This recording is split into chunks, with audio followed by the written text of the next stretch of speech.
माँ बनना एक साधना है। अगर माँ चाहेगी वैसा बालक बन सकता है, क्यों नहीं बन सकता? जीजा माता ने बचपन से तय किया था कि ये हिंदू साम्राज्य की स्थापना करे, ऐसा पुत्र को मैं पैदा करूंगी, और शिवाजी महाराज को पैदा किया। माता मदालसा ने उस जमाने में जो राक्षस, उस समय के राक्षस माने अच्छे काम में विघ्न डालने वाले, तो मदालसा ने 4 पुत्रों ऐसे पैदा किया। मदालसा ने ऋषि भी पैदा किया और राजा भी पैदा किया। वो शास्त्र कहता है कि राजा भी निर्माण किया। एक माता राजा भी निर्माण करती है, ऋषि भी निर्माण कर सकती है, एक माता एक दुर्जन व्यक्ति को निर्माण कर सकती है। व्यवहार बच्चों के परवरिश में, बच्चों के संगोपन में, बच्चे जब बड़े होते तो माँ को देखकर सीखते हैं कि मेरी माँ क्या कर रही है। अगर माँ कुछ श्लोक, सुभाषित वगैरह पढ़ रही होती तो बच्चा भी अपने आप याद रख लेता है और वो जीवन भर याद रहता है। तो माँ का क्षेत्र है संस्कार करना। गर्भाधान से अंत्येष्टि तक जो 16 संस्कार हैं, वो 16 संस्कार का सबसे ज़्यादा अच्छे से जो कोई कर सकती है तो माँ कर सकती है, दादी कर सकती है, चाची कर सकती है, बुआ कर सकती है, मातृशक्ति कर सकती है। इसलिए मेरा निवेदन है कि आज हमारे बच्चे कहीं ना कहीं गड़बड़ जो कर रहे हैं, उसका मूल कारण है कि हमारे संस्कार प्रक्रिया में कई कमियाँ आई हैं।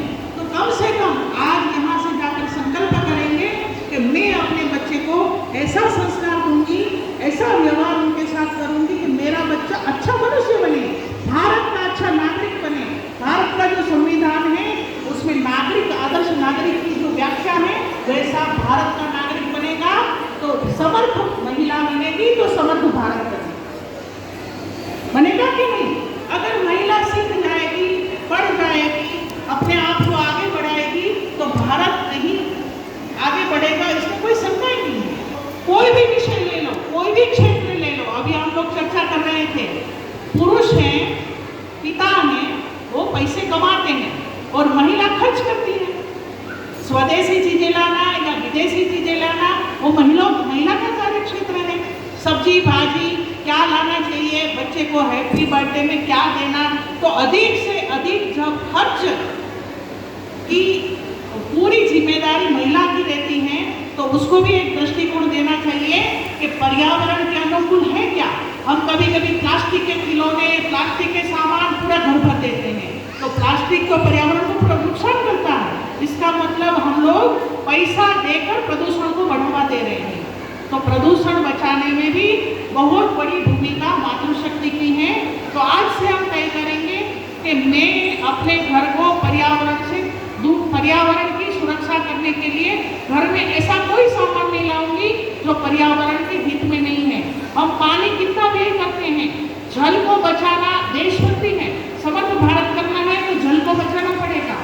अगर समर्थ भारत करना है तो बिजली की बचत करनी पड़ेगी। एक घर में 3 कमरे हैं तो 3 घर अलग अलग जगह पर बच्चे पढ़ते हैं, तो एक घर में एक कमरे में नहीं पढ़ सकते, तो बिजली की बचत होगी। तो मातृशक्ति जितनी जागरूक होगी इतनी देशभक्ति बढ़ेगी, देशभक्ति बढ़ेगी कि भारत की चिंता होगी और भारत समर्थ बनेगा। एक एक विषय के साथ आप जोड़ दो। भारत को विश्व गुरु बनाना है, भारत की संस्कृति को आगे बढ़ाइए। भारत की संस्कृति को हम बचाएंगे, उसका संवर्धन करेंगे, उसका संपोषण करेंगे, तो भारत विश्व गुरु क्यों नहीं बनेगा? क्योंकि भारत की संस्कृति में ऐसी विशेषता है कि विश्व गुरु बनने के लिए सभी प्रकार की योग्यता है। तो भारत की संस्कृति कौन बचाता है? वो परिवार में पहुंचती है, परिवार में संवर्धन होता है। परिवार कौन संभालता है? घर की मातृशक्ति, घर की महिला। तो संस्कार परंपरा और संस्कृति परंपरा को अगर बचाना है तो हमको मातृशक्ति को जन जागरण करना पड़ेगा और फिर समर्थ देश बनेगा। एक एक विषय आप उठा लो।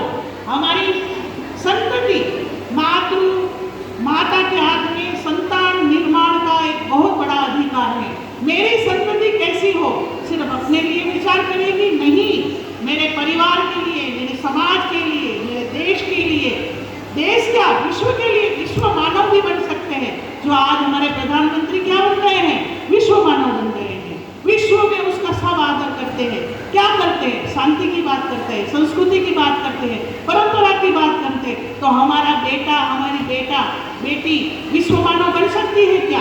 बन सकता है क्या? सोचिए, उसका बनाने वाले तो स्वयं आप हैं। इसलिए विचार करिए कि मेरा बेटा सिर्फ खुद का विचार न करे, लेकिन हमारे देश में जो जो सीमाएं हैं, मर्यादाएं हैं, जो जो समस्याएं हैं, उसका विचार करके उसका निदान करने से देश समर्थ बनेगा। कभी कभी मुझे विचार आता है, मैं बिहार में आती हूँ, मूल गुजरात की हूँ, तो स्वच्छता का संस्कार यहाँ के बच्चों में बहुत कम है, हमारे में भी कम है। हम कागज करके फेंक देंगे, क्यों, कौन देखता है? लेकिन हमारे बच्चों में स्वच्छता का संस्कार, आज राष्ट्रीय शिक्षा नीति में स्वच्छता के बारे में बहुत आग्रह किया गया है, स्वास्थ्य के लिए बहुत आग्रह किया है।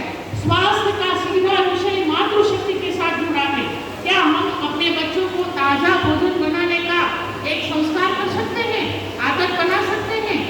आज हम जंक फूड, फास्ट फूड और पैकिंग वाले पदार्थ दे कर बच्चों को बिल्कुल खोखला बना रहे हैं, शारीरिक शक्ति उसकी छीन हो रही है, क्योंकि जो पैकिंग वाले पदार्थ हैं उसमें ऐसे मसाले डालते हैं कि बच्चा आदी हो जाए और अंदर के सारे तंत्र को बहुत नुकसान करता है।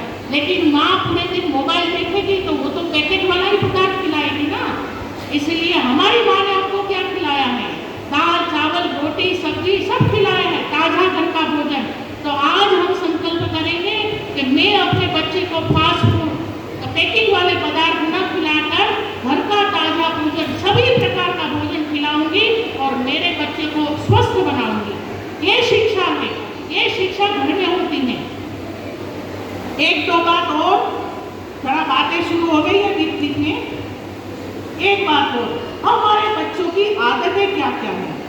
हमारे बच्चे का बैठना, हमारे बच्चे का उठना, हमारे बच्चे का दो लोगों के बात करने के बीच में बोलना, हमारे बच्चा कैसे सोता है, हमारे बच्चा कैसे खाता है, कभी मूल्यांकन किया है आपने?